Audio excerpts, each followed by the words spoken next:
that story that I've told and will be told come March 18th, wink, wink, Yep. that when I showed up, it was a beautiful farm, back in the Okanagan Valley in August, summer, Maghrib time, sun was going down, and Brother Zubair called the Adhan, and I started crying. Like I feel like a lot of people are thinking, that I just converted to marry her.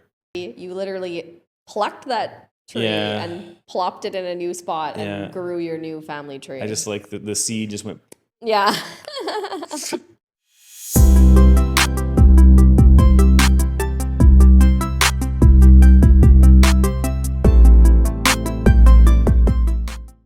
All right. So salam and welcome back everybody to Saleh Family Speaks. We have a very cool topic today. I would say it's an even cooler guest, but I have a special guest. Dun, dun, dun, dun. It's my husband. So in today's episode, we're going to be talking to Will about a more personal journey. And I think he's going to open up about things that he's never spoken about before.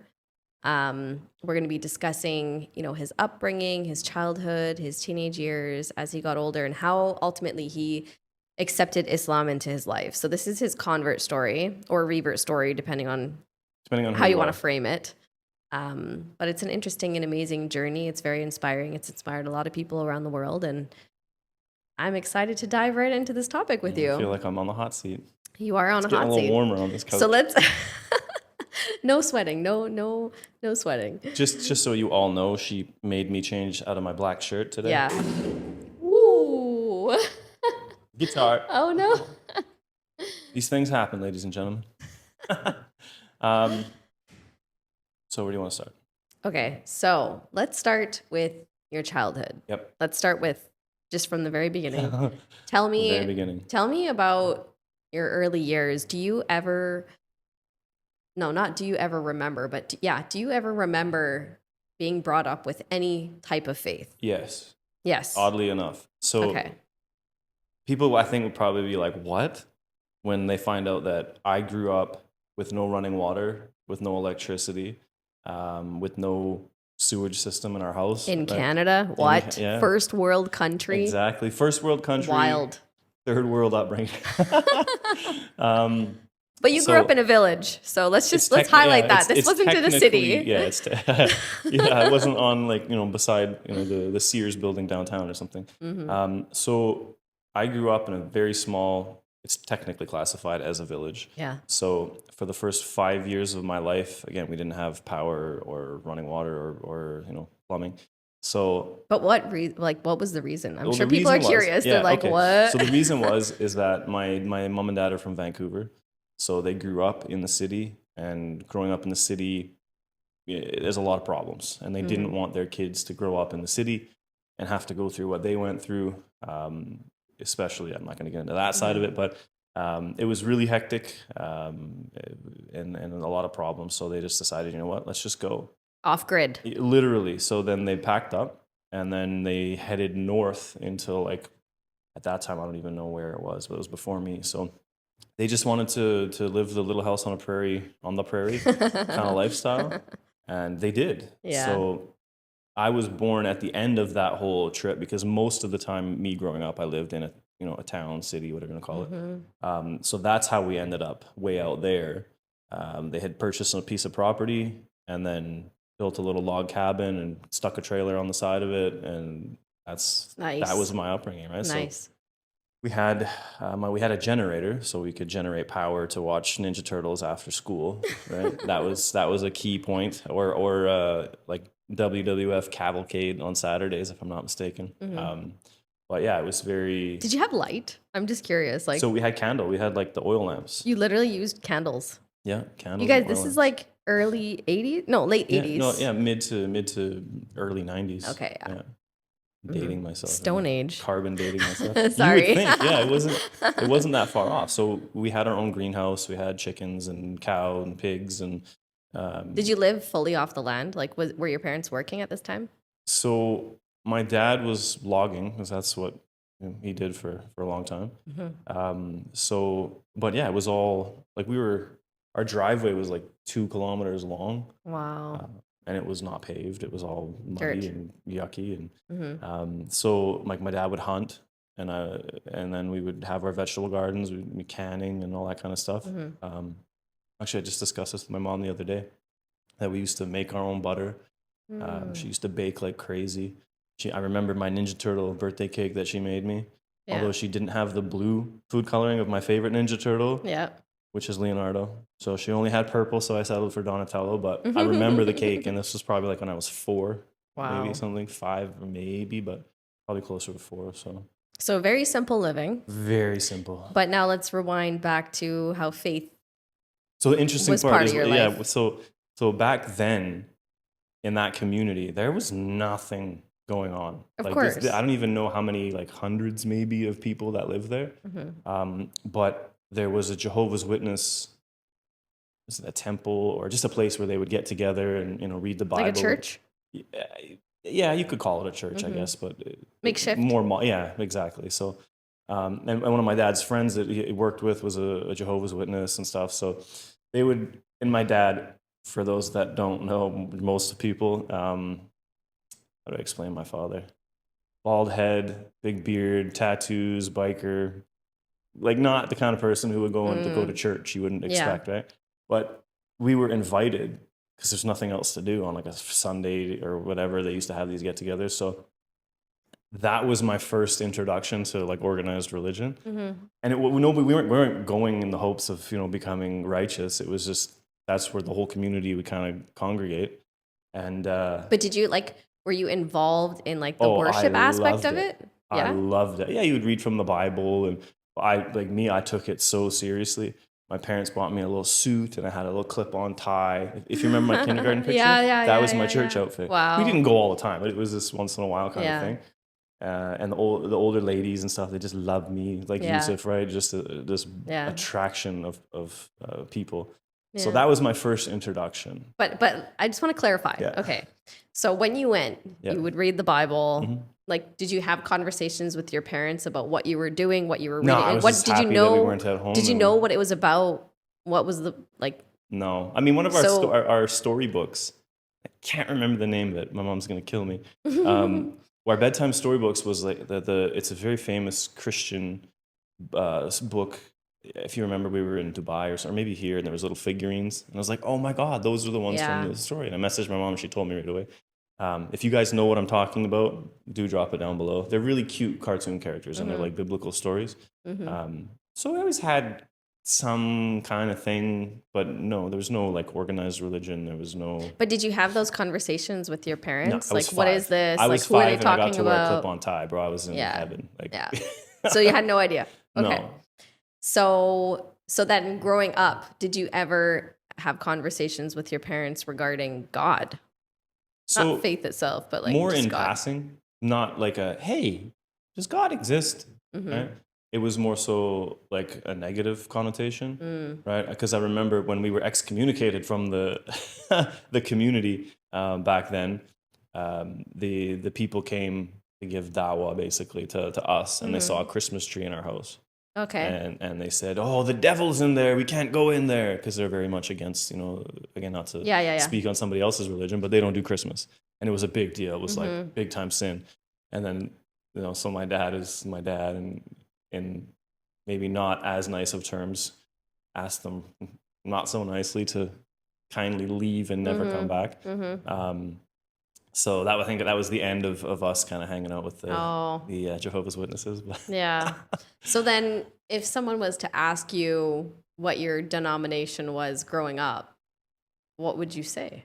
I would say atheist, just because it's the closest. Again, I can't say I'm agnostic or I'm this. And we never believed in God. We never talked about God. It was more in a mocking kind of like, look at all these suckers. Look at these people brainwashed. Religion is the root of all evil. It divides people. All this sort of stuff. Yeah. So that it just kind of stuck, right? You're a product of your environment. If you grew up in a Muslim household, chances are you're going to become a Muslim. If you grew up in a Christian household, chances are, and then as an atheist or a non-believer, you grew up in that household, you're going to naturally grow up with that same inclination. So in both your dad's side of the family and mom's side of the family, was there anyone that was religious at all? So like no, because my both of my parents come from pretty broken homes. Mm. So my mom's dad passed away when she was 10. And then my dad, his dad is a World War II vet. So, all the PTSD and everything that comes along when you come home from that. And so they didn't have good upbringings at all. So I don't know. I don't think so. So then as you got older, what was that like for you, being a teen, So living your life as yeah, an I mean, atheist? you know what it's like. Well, maybe no. Okay, so we grew up in different towns, Yeah. but very close to each other. Yeah. So where I grew up, religion wasn't a thing. Like it wasn't like, oh, everybody's going to church, or Yeah, it was just it was a smaller town. Where Yeah. I grew up, there were a lot of churches. yeah. On one literally street, you can famous- have 50 yeah, churches. It Famous was for Church Yeah. Avenue or whatever, Church Yeah. Street.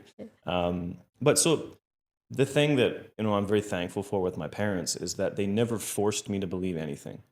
They always told me, make your own mind up. Like you're your own person. You're going to be your own person. You don't have to believe what we believe. So, and even then, when I've had these conversations and stuff, it's that they believe in something. Yeah. Like, and most people, when you look at, again, when you choose to have the blinders on, it's a different story. But when you actually step back in perspective and you look at the world, you believe that there's some type of creator, intelligent design, whatever you want to call it, that made all of this possible, right? So, excuse me, that was kind of their thing, was we just don't know what to believe, right? But Yeah. you believe what you want to believe. And yeah, so that they always kept that door open for me, I feel like. So then in your teens, what was that like?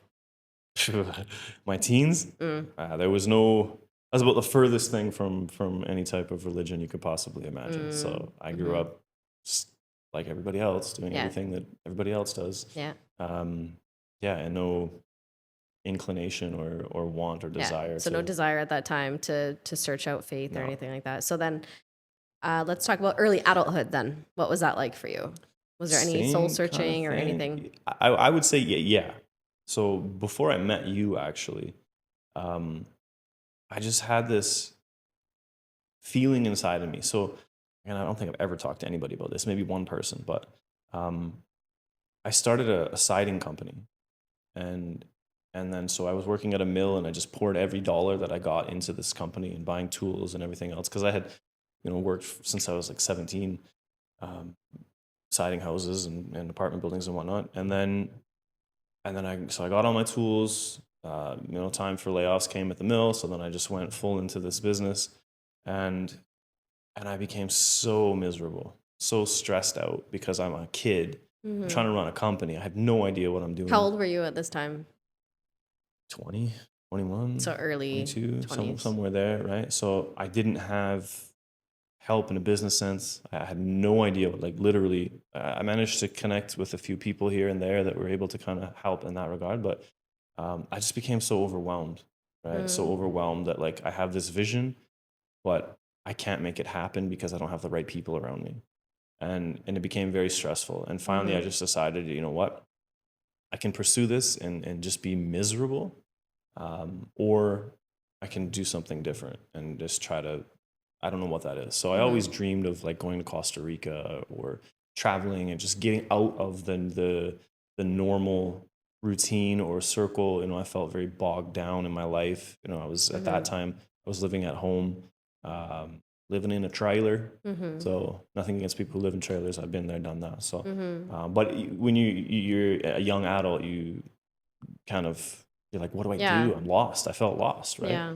And so when that really started to hit me, I was just like, I can't do this. So I sold all my tools, and then I went to stay with my sister on Vancouver Island.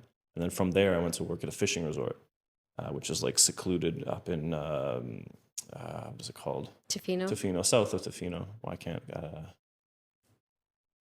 what's it called? Tofino? No, south of Tofino. My God, you clueless. Okay, yeah. In British Columbia. And then, I spent the end of the summer working there, and I had just an incredible time. I met so many amazing people, and I had a lot of fun. Then I came back, and then same thing. I went right back into the same situation. And I was like, routine. I gotta get out of here. So I had saved some money from working, and I just was like, okay, I gotta find a place. And so that's when I moved to your hometown, so to speak, and then started just kind of job searching. And did you know anybody there?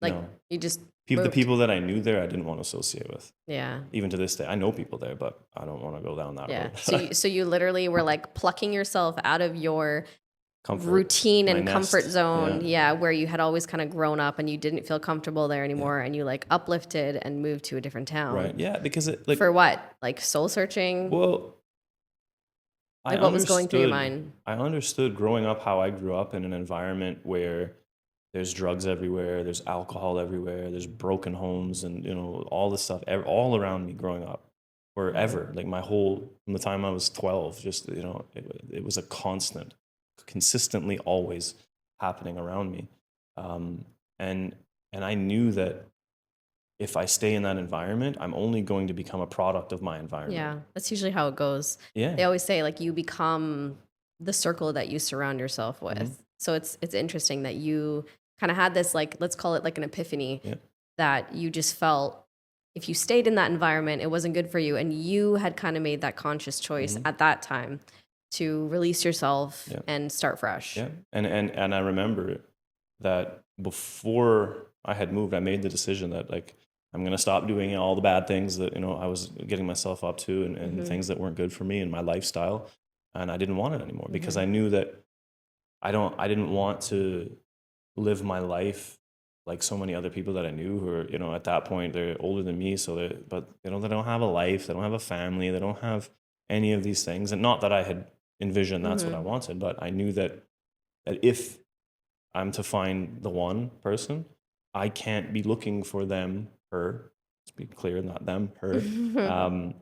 In the places that's surrounded by people that I don't want in terms Yeah. of who they are. Yeah. So yeah, it was a weird thing because it all happened so fast. Yeah. So I made that decision. I left home, and then right away I got hired, at Future Shop, Mhm. and it was just like, like we as Muslims believe that your intention, the first step that you take, when in Yeah. the Hadith in Bukhari, where Allah says in Hadith Qudsi, might not be in Bukhari, don't quote me on Mhm. that, but the Hadith Qudsi where Allah says, if you come to me walking, I'll come to you running. Oh, I Right? love And that. it's like it almost seems like that. I didn't know at the time, Yeah. obviously, but I was like, I just need to change. But you took like that first baby Yeah. step, I and was you like, were I like, got to get clean from all the bad things that Yeah. I'm doing. I gotta change my environment. I gotta try to put myself in a position where something might happen, Mhm. right? And alhamdulillah, it happened so fast. It's wild. Yeah. It's so crazy to think that. And you look back on that and you look at it prospectively, and you're like, wow, everything was kind of set up for you Mhm. so perfectly. So you started working there. Yep. We're not going to go through the whole story did of that. what that. Yeah, Yep. you can go to the previous episodes to learn more Yeah. about how we met. But ultimately, we met, Yep. and that was your first interaction with a Muslim ever. Correct. Yeah.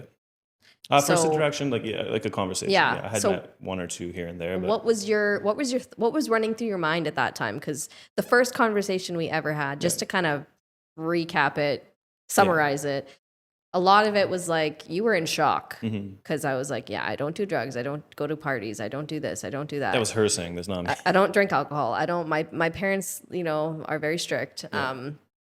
Like this is what Muslims are, and blah blah. Blah. And you were like mind blown because like Mhm. you had never grown up around any Yeah. girl like that before. So you're Mhm. like, wow, this is like weird. Well, to be fair, I'm sure I did, but who I was and the circle that I rolled with wouldn't have allowed me to be in the vicinity of people like that. Yeah, yeah, Right? yeah. It's just, So what was what was running through your mind at that time? well, but just like what you said, right? Mhm. Like, again, because I grew up how I grew up in the circles that I grew up with, that wasn't Normal. the normal thing, right?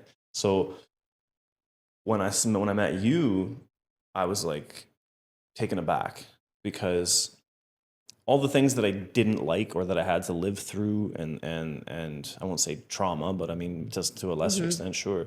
The issues that we had to go through, I didn't, and having a vague idea of the type of partner that maybe I would want to look into marriage or whatever with. Again, as I said before, that was never my plan anyway. But when I met you, it was like a light bulb moment. It was like, so that, there are people that are that That fit what I'm that fit the description, yeah. right? And then when you said I don't drink, I don't do drugs, I've never done any of these things, Mhm. and then me, it's like it just didn't make sense, right? Yeah. How you could be that old and not be from that same environment that you essentially grew up in. Because So you think it's normal? Like you think it's normal? Everybody does that stuff at that point of in course, time. it's the culture. It's how I grew up. It's how I was brought Mm-hmm. up, and circles that I was brought up in, and again, without getting into too much Mm-hmm. detail about that, but growing up that way and seeing the negative side of that, because I saw a lot of the negative side of that environment, Mm-hmm. that I didn't want that, and I knew that if I was ever to have kids, God forbid, that I would raise them in this type of an environment. Mm-hmm. I would just be a totally horrible person as far as I'm Yeah. concerned. And then meeting you, it was like, so there is a different way. Yeah, right? there is a different way. So at that point, we continue talking, obviously, but at one point, you were like, I want to talk to somebody that knows more about Islam. And I straight up was like, I'm not the person, because I didn't wear hijab at the time. You weren't. I wasn't praying 5 times a day. practicing. I did the basics. I ate halal food. I dressed modestly. All those things. I did the basics. So I was like, I'm not that person, but I can But put to be you in fair, touch. ladies and gentlemen, praying is the most basic. Exactly. If you don't do it, Exactly. do it. Yeah. Yeah. So at this point, I wasn't. I mean, I was in my late teens, but so I was like, I can put you in touch with somebody that can. Who happened to be the president of the Muslim Association. Who happens to be my father. So that worked out. Yeah. And not to say like he was like super knowledgeable, but he knew the right people. He knew the right people. He knew the right people. And he cared. Yeah, and he genuinely cared. Your dad is someone who has a very honest heart when it comes to helping people. So when I started to talk to him, it was very much like, okay, it's, I'm starting to learn a little bit more. And then one day he called me and he said, hey, there's a group of brothers here from England. They're all from all over. A Jamaat. Yeah, a Jamaat, Tablighi Jamaat. He said, and they would be able to answer your questions way better than pretty much anybody here could. So if you want to come, we'll come and pick you up. And I was like, sure. Nervous. Okay. Yeah, of course. And then he shows up with my 2 future brother-in-laws. And I'm like, oh man, this is okay. Yeah. So away we went. And I know I've told that story a bunch as well, but yeah. Yeah. So you went to this Jamaat. And for those of you that don't know what this is, essentially it's like a traveling group of brothers from around the world that get together for a certain period of time, like let's say 2 weeks or 3 weeks, and they travel to different communities and pockets around the world. You can tell she's never been. It's 3 days, 4 days, 4 months. Whatever. A specific time. And they go and they just call people back to Islam. And their goal essentially is to just remind people. No, it's to Muslims. Strengthen the Muslim community. That's right. It's just to get the Muslims together, get everybody together, hang out together, and talk about Islam and just strengthen your faith, essentially. So you went to this group. So this is the first exposure you had to the Muslim community, I should say. So this is the first opportunity that I had to meet, like, guys with big beards, turbans, the long clothing. So it was like... It was scary, right? The Taliban is here, ladies and gentlemen. That was my first thought. Because you're a white guy, and you're walking in. Yeah. And what colors of people do you see? All of them. Wow. All of them. So you're probably like, what? Yeah, it's not one color. So there was a brother that was like African, like black, but from England, and he was a convert as well. So he was like, "Oh, my dude," right? Wow. And we hit it off, and he was, mashallah, Anas, and he was so helpful in helping me and answering me. And the thing is that they're so kind, they're so genuine, and they're so sincere in wanting the best for you. Because that's what they believe to be the best path, and they've also uprooted themselves from their lives to and come their families and everything, right? So, that story that I've told and will be told come March 18th, wink, wink. That when I showed up, it was a beautiful farm, back in the Okanagan Valley in August, summer, Maghrib time, sun was going down, and Brother Zubair called the adhan, and I started crying, not like pouring, but it like brought tears to my eyes, like down my cheeks. That was the first time you heard the adhan. I had bigger cheeks back then. And that was the first time you heard the adhan. First time I heard the adhan, and I didn't know what it meant, and I didn't know what it was really, and it hit me. There was something there you know, I got because goosebumps. adhan Ooh, is such a that's beautiful crazy. thing, right? It's talking about God is great. Yeah. You know, the Prophet Muhammad is the messenger of God, Yeah. and you know, come to the prayer. It's soothing too. The shahada, like it's all wrapped up in the adhan, right? And then I watched the brothers pray, and it was, you know, like we talk about, right? The place that we live in now, it's the 25th house that I've lived in my life, and so I was always moving around here and there. So I never had a core group of people that I grew up with, right?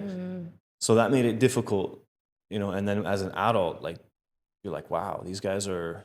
There's a kid Tight leading the knit. prayer who's a hafiz of the Quran, someone who had memorized the whole Quran, and then you got, you know, black and brown and young and old, and to see them in such perfect unity, praying, you know, together. It was just a feeling of like, this is what I need, this is what I want, this is what I've been looking for so long, is that I wouldn't say acceptance, because I was always, you know, been accepted in my groups of friends or whatever, but more so like the unity of people, regardless of race or Color. color or culture. Because I mean, they didn't speak the same languages. Even Yeah. some are speaking Arabic, some are speaking Urdu, some are Wow. speaking English. Right? So that was the moment for me. And then that night, I took my shahada with, again, there's probably like Wow. 20, 30 people. Did you even sitting know what that meant, or No. what? So the leader of the Jamaat was a brother from Ireland, of course, probably Gujarati or Pakistani. But then so I sat there, and he's like, Did you ask questions first? well, so I had been asking some, you know, basic little questions here and there with Brother Anas, and then the leader of the Jamaat, the emir of the Jamaat, said, you know, like, do you have more questions? And I'm like, at this point, we're inside, and we're sitting in a big circle, and it's like an audience of people that are like, is he gonna do it? Obviously, yeah, Is he gonna do it? because Is you're he a gonna white do it? guy in the community, and you had questions, Yeah. and so they're all kind of like, Oh, it was a very big deal. You know? Wow. And then again, like later on, my future brother-in-laws and father-in-law are sitting there witnessing what's going on here. And I said, you know, I remember saying, like, I have so many questions, but I feel like those can wait. Like, this is for me. Wow. This is what I've been searching for, and I don't know. Wow. Like myself, I don't know anything about the religion, hardly, right? But I know that this is for me. And I remember your dad or you had given me a DVD. For those of you that may be too young to know, it's like what a DVD is. It's a disc that you put in a machine that plays a video on the TV. Yeah. And it was Khalid Yassin's The Purpose of Life. So you had seen that. I had watched it again and again and again. Wow. And it's so powerful. If you guys haven't watched it, do go and see that. That, to me, to this day, that is still the most powerful lecture Yeah. about Islam, because it's so comprehensive. It's like a 3-hour lecture. And he Shout just out to Khalid explained, Yassin. yeah, he actually reposted one of our videos What? on his Facebook page. Yeah. Full circle. Maybe not him, but his team or Yeah. whatever. And I was like, oh my God. Yeah, that's so cool. But so I knew the way that he explained it and how his journey went, and it was very similar in terms of always like searching, and obviously a different journey, but Because he's a revert too. yeah, from way back when, and I just knew from his lectures and others that, you know, this was what I had been searching for, and I gave my shahada there and then. Wow. In terrible Arabic. Oh my God. Wow. It was They were hard. saying it, and you were repeating it. It was so hard. So you say it in Arabic and in English, so you kind of understand what's going on. Yeah. Yeah. So then that's kind of where the whole journey started. Wow. That's wild. Yeah. So you went to this gathering just thinking you're going to have a couple questions done, and you walk out a Muslim. Yeah. That's crazy. Alhamdulillah. So from then on, Yeah. you had a massive journey. Mhm. And I should also preface this by saying it's not that you didn't look at other religions, because Yeah, you did. I did. Right? Yeah. So there were times where you kind of dabbled Yeah. into what? Into Christianity, Hinduism, Sikhism, Buddhism, if I'm not mistaken, right? And again, coming back to it, it's that for me, when you look at things prospectively, I don't believe people are gods. I don't believe in anything like that. I don't believe that God is something that you could understand. Like, for example, if I asked you, can you explain string theory? I don't even know what that is. Can you tell me about the theory of relativity? No. Why not? I don't know, because I don't know what it is. Exactly. Let me chat GPT that. Exactly. So if a person, and there are people who can, I'm just using it, but most people right, don't know these things. So if I can't explain the theory of relativity, for example, which is a very common thing, right? How could I then think that I could explain what God is? Yeah. You can't. Yeah. God created all of this. God can explain who God is. And That's God it. does. And God does in the Quran. Yeah, absolutely. And so when I analyzed, the different religions, I found too many holes, too many things that just didn't line up.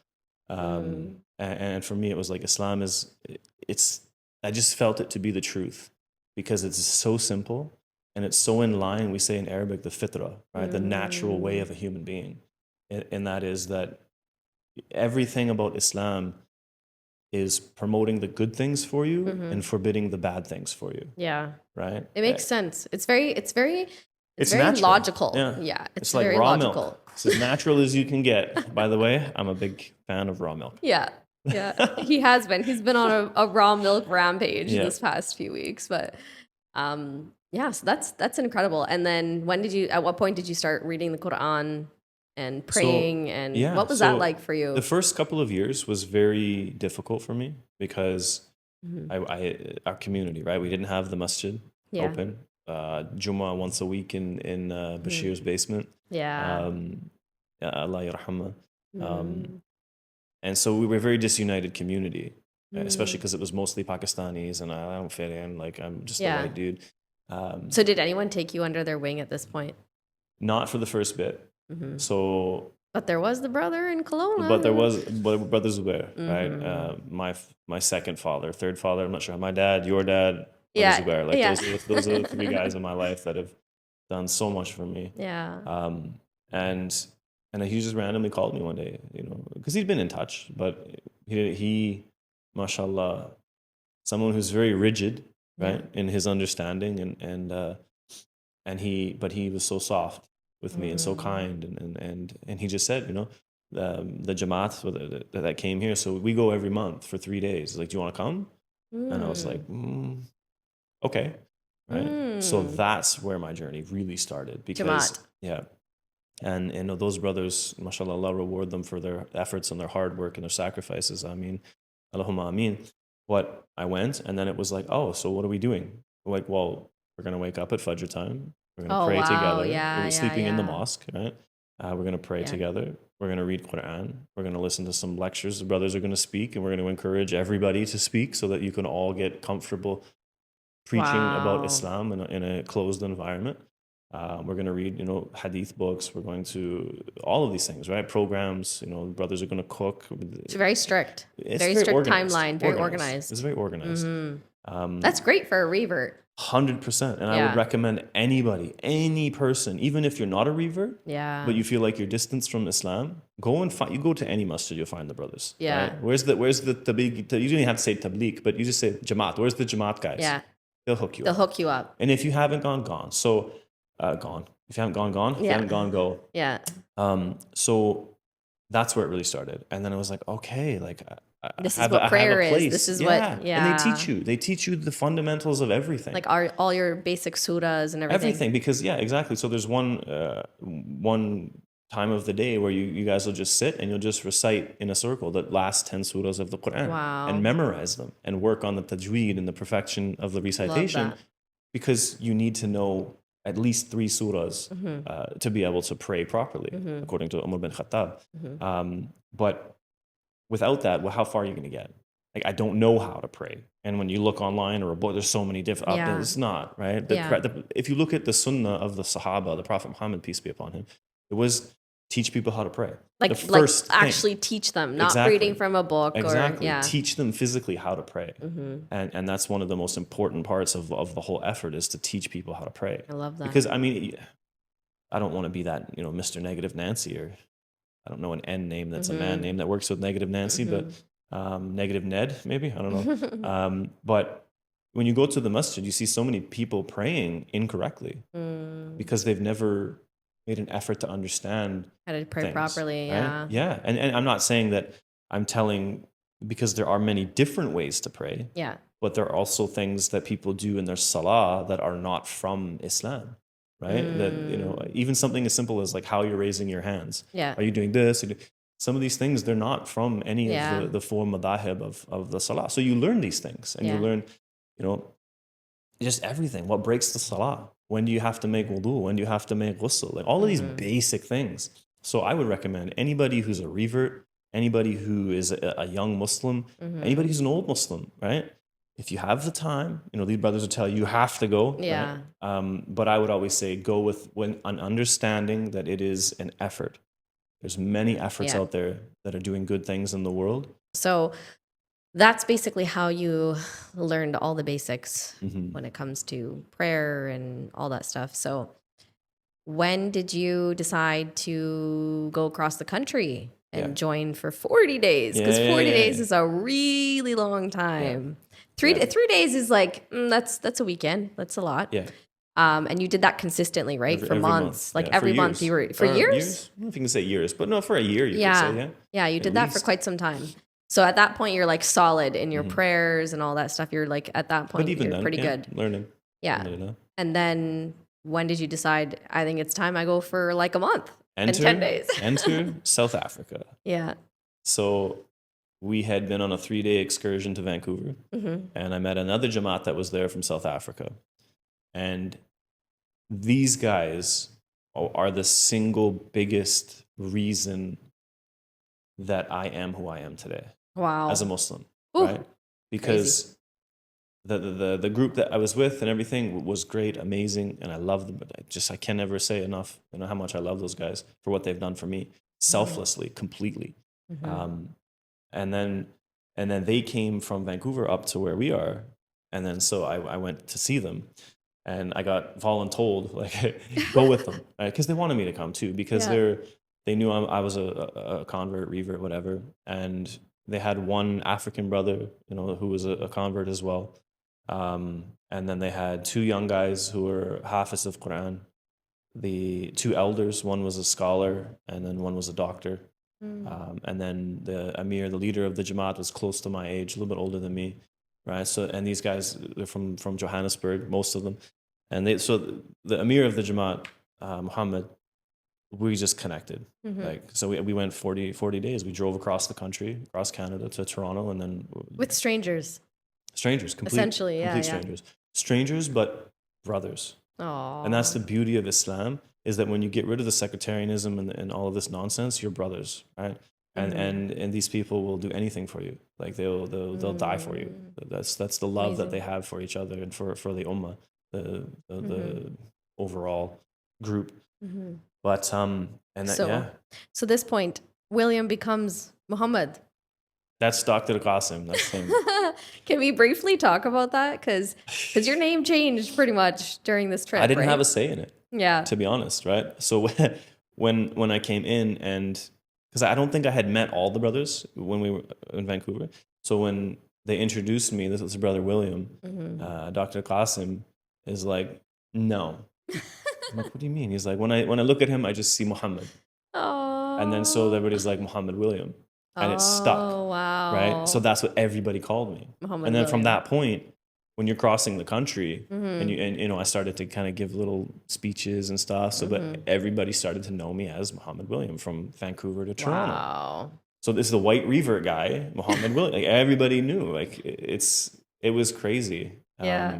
It stuck. Yeah, and it just stuck. And so that's alhamdulillah, that's what I changed my name to. Yeah. Kept the name that my mother and father, or my father gave me, I should say, William. But as your middle name. Yeah. And that again, with those brothers and what just the experiences that we had. And I remember in Toronto when they had to leave. And I'm not making this up. I'm not a superstitious person. But when you see the signs of God, you can't help but recognize them. And it was a beautiful sunny day, and you know, we were saying goodbyes. And it must have been emotional because you've literally spent every waking minute with these guys. Yep. You wake up for Fajr with them, you go to sleep at Isha, like you're like with the same people for a month. You're driving in a car across the country. Yeah. Like you're driving through the prairies. Intimate, like very intimate. You get to know people. Yeah, absolutely. So what was that like saying goodbye? Again, I'm not kidding. And it Mhm. took me a second. I'm not joking. You can, if you know any of these people, the South Africa Jamaat to Canada, and you can search them by this, just ask people around, you'll be able to know who they are. In the beginning of 2012, you ask any of them this question, and they will all answer you the same. And that is that it was a beautiful sunny day. We all got out of the cars, and we were saying goodbye. And everybody's crying. Everybody. Like I'm grown talking men. about 65-year-old Dr. Qasim, Sheikh Saeed, who's 65, like tears down our face saying goodbye to each other. I got I'm tears. getting emotional. But I'm not kidding. As we started crying, the sky opened up and started pouring rain. What? Pouring rain on a perfectly sunny day, right? The clouds just went and just poured rain on top of us while we're all crying. And then, dua is accepted when it rains. Is that not? I got goosebumps. And so, wow. So when we got in the car to drive away, the sky just opened back up. Wow. And it was sunny for the rest of the day. And again, how is that even you can that's confirm, like something off of a movie. You can confirm with any of the dozen people that were there, and they'll all tell you the same thing, except for Sheikh Saeed, Inna Lillahi wa Inna Ilayhi Raji'un, that passed away a few years ago. But it was wild. And then from that point, so I had been working on the oil rigs, right, in northern Alberta and Saskatchewan, and had to keep a clean-shaven face. And then it was at that point, with especially, Moam from the Jamaat, just like a brother. And I was like, I don't want to sacrifice my religion or money or for anything else at this point now. I was on leave anyway because the spring breakup. And I just was like, I'm not going back. I'm going to grow my beard. And then that's kind of really when at that point was like. You went clean shaven and came back with a beard. I wouldn't call it a beard, actually. It was a beard in progress. It needed help. Yeah. But and then a few months later, Christmas Day, I left for 4 months. Wow. Yeah. And that is a whole podcast topic on its own. So let's not get into detail about that because we're going to discuss that later on. But let's just say, so you go on 4 months now with Brother Zubair. Yep. And you're traveling to Bangladesh and Pakistan. You're doing the same thing. You're doing the Jamaat thing, but this time for 4 months. Yeah. Which is even more crazier. You're giving speeches. You're giving all kinds of talks. And then you come back. And at this point, the masjid is built. Yeah. Right? So at what point did you start leading prayers? Immediately. Because when I came back, so after having like worked on your Quran recitation, memorization, the rules of Salah, all of these things, when I came back, the elders, of the community, your dad, Khalid and these type of people, they're like, no, like you lead the Salah. Wow. And I remember on the concrete floors in the masjid on top of cardboard leading like these guys, born Muslims, in prayer. Wow. And that was something Full that circle. Was like, I don't really feel comfortable with this. Like, but then it just became, you became confident to the point where they would say, like, if I'm here for Jummah, meaning me, if I'm here for Jummah, nobody else talks. Right? Like that level of respect and admiration for the journey that I had gone on. And at that point, I had led the Salah in the masjid for 4 years, right? Every prayer, but like 5 times a day, I was the imam. Wow. Obviously not a professional imam or a qualified imam, but you could for the lead community, that was just expected that I lead the Salah. And it was, I was giving the lectures, I was giving the speeches to the churches, the school board, they were always coming and bringing kids to ask questions and learn about Islam and all these sort of things. So yeah, it was wild. I mean, even to this day, it's like looking back, I'm like, how did that happen? From the guy that walked into that farmhouse, not even knowing what you were going to learn or the fact that you took Shahada that day, to this guy now a couple years later, who's now leading the prayers in the masjid that was built over those last few years. For you to lead the prayers when the masjid wasn't even a masjid on the concrete floors before it was even fully built, to then a couple years later having your nikah and getting married in that same masjid. And by the same brother and then nikah being done by Brother by the Zubair. same Brother Zubair who is the one who's there to guide you I through hope this that was whole legit thing. though, because otherwise we haven't been married for like 12 years. My math is probably wrong. My math is not mathing for that timeline, so We got the don't quote certificate. me on that. We got the certificate. But yeah, that's just crazy to Yeah, me. it was. SubhanAllah. It's still. I mean, when I Allah's look ultimate back plan. and I see just, it's like the help of Allah. Like when you think of like the Battle of Badr, you had 313 companions against 1,000 Quraysh, and they were like a ragtag army. Yeah. Like sharing swords, kind of like nothing against this fully equipped army. And the help of Allah was there, and that's they defeated the enemy. Yeah. And if not for that moment, the Muslims wouldn't even exist. Islam wouldn't even exist, right? The help of Allah was there, and I feel like so many times where the help of Allah has been there to guide me, to enable me to at least become. I won't say I'm my full potential as a Muslim, but a better version of yourself. A better version, for sure. Yeah. So at what point in this time period, because these are obviously a lot of years between the time you took your shahada to when you went on 4 months, at what point did you tell your family, hey guys, I'm a Muslim? That was the hardest part. Yeah, that was the hardest part. I bet. Because I bet, especially you're the first person in your whole lineage. Hey, if I would have said religious. I'm Christian, they would have been like, well, okay, whatever, because it was not foreign to them. Yeah. So that was the hardest part, because when I grew up, and I mentioned this in the last podcast, was that my first introduction to Islam was 9/11. And I think for a lot of people, excuse me, a lot of people, that was their first introduction to Islam. And then from that point on, like I remember in my house, it was just like MSNBC. Oh man, it was on 24/7. Oh man, right? And it's just the propaganda against the Muslims, against the Palestinians. And so that's what I grew up with. Like my teenage years was just a nonstop propaganda war. Those terrorist Muslims, those Taliban, those, I can tell you, I've met, when I was in Pakistan, I met people who, I guess, you could say were Taliban people, right? They were from those parts, and they were out for a year on foot. Wow. A year, not 4 months. And they traversed the country. And those people were the sweetest people I ever met, right? So the inclination, and when you see all of these things, they're like, this is not what I was taught. Yeah. Right? So it was very difficult, because their mindset, my family, was very much anti-Muslim, anti-Islam, because of the propaganda the media, of the obviously. media, right? So the media achieved its goals, essentially.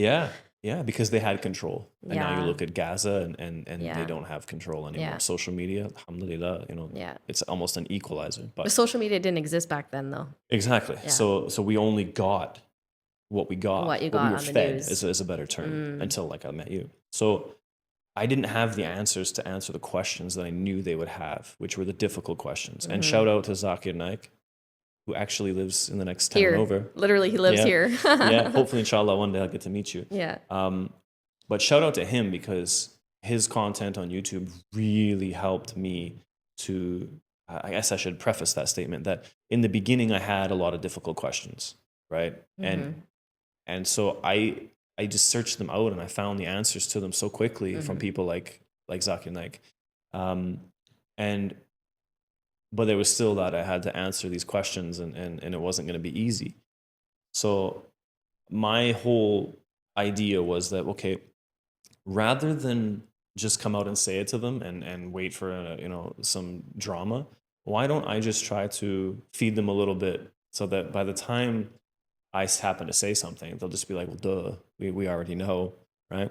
And that's what I did. And it took a couple of years, because I love my family, I love my parents. My dad is, my best friend, my best friend, until he passed away. And I didn't want to break that relationship, because it's a big deal. Like, it's not a little thing. When what you believe to be the most evil people, and your son becomes one of them. Yeah. Right. And that's like it's a big deal. Yeah, of course.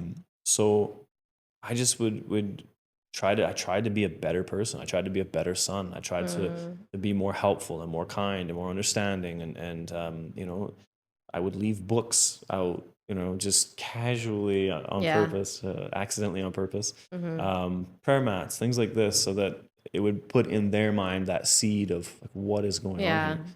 And then, and it worked out that when I did finally tell, I remember I had a conversation on the phone with my mom, and it was because she was angry about something. I don't remember what it was, but and then I said, I'm a Muslim, and her response, and I quote, "What do you think, we're stupid?"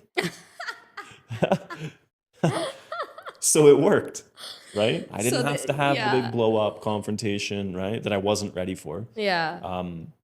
I did have, once or twice Hard those conversations. Not even, it was more like just like a fight, but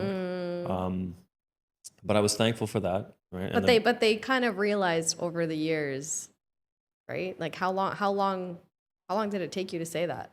I don't know. I don't remember. I don't remember. It was years. Like, it took time. I think we were probably no. Yeah, I honestly I don't remember, but it took years. It took years because I didn't know. Like, I'm not going to throw away my family just to on a whim that. I'm not going to be thrown away by my family, would be a better term, just on a whim about me and this religion. Because obviously they were going to think, that I converted just to marry you or something like that, right? Which is what a lot of people thought. Obviously. But I will quote, one of my best friends in the world, Brother Irshad.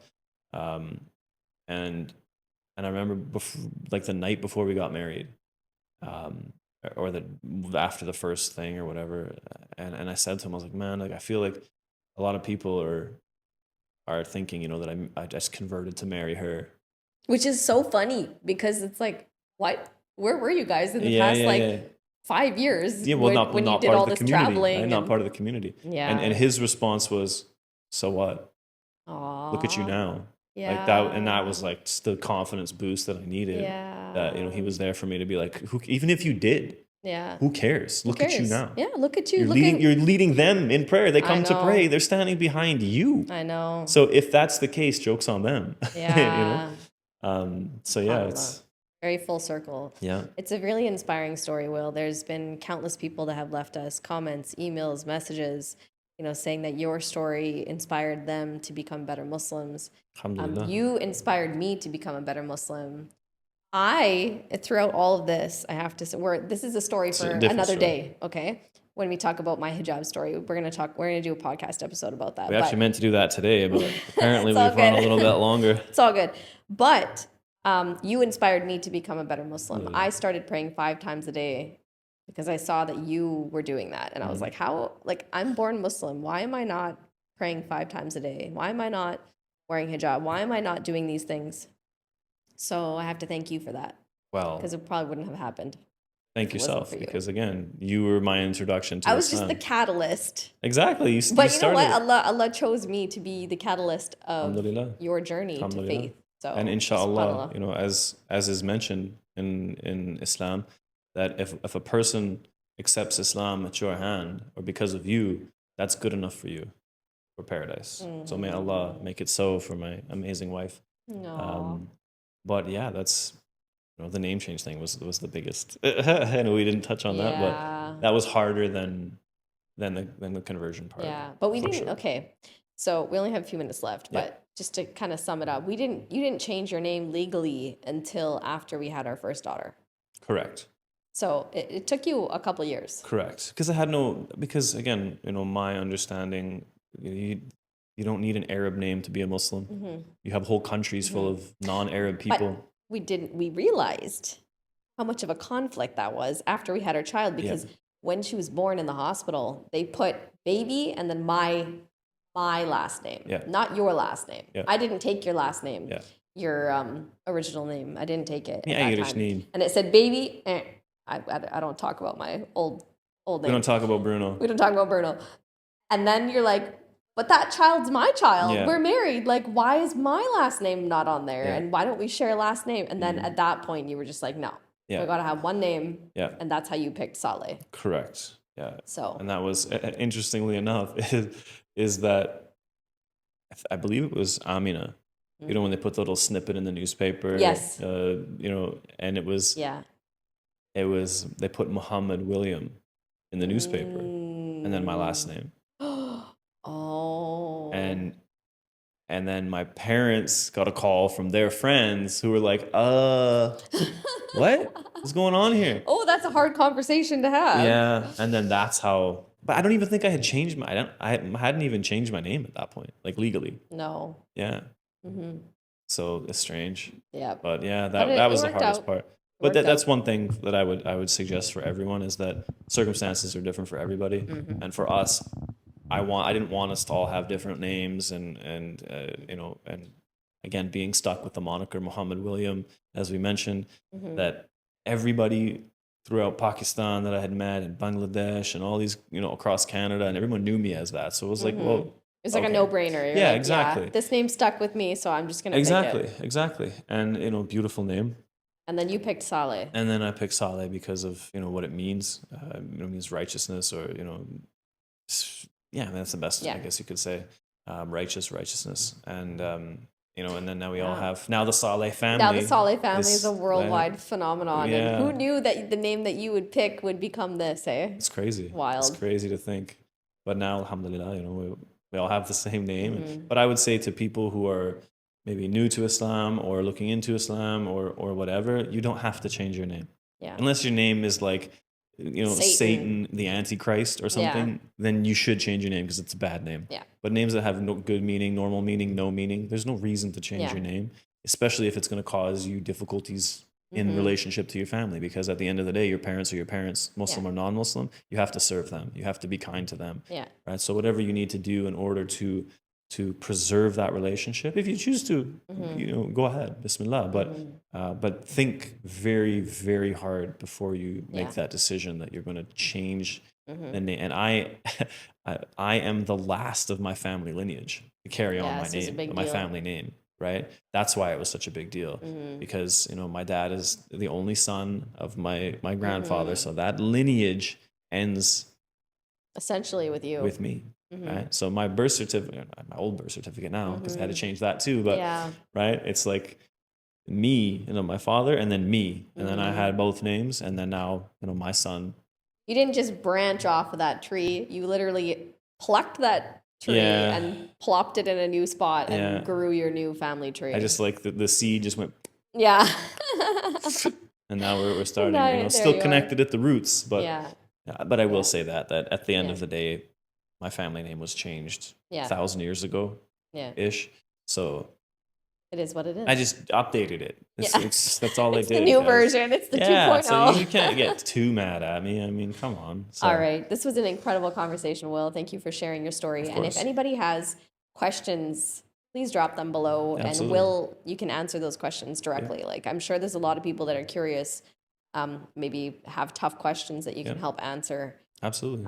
So that's the beauty of it, is that with Islam, if you're looking for the information, you'll find it. Yeah. Right. Obviously, you have to sift through that information, but at the end of the day, I mean, I'm an open book. I'm always here to help people and help them on their journey. And I mean, there's definitely more questions we get, the more videos we'll make about these issues and discuss them, inshallah. All right. Thank you so much, Will. And we'll see you in the next podcast episode, which is my hijab story. That's right. Which was supposed to be today, but apparently it's just my story today, y'all. All right. All right, guys, take care. Thank you so much, and we'll see you in the next one. Assalamu alaikum.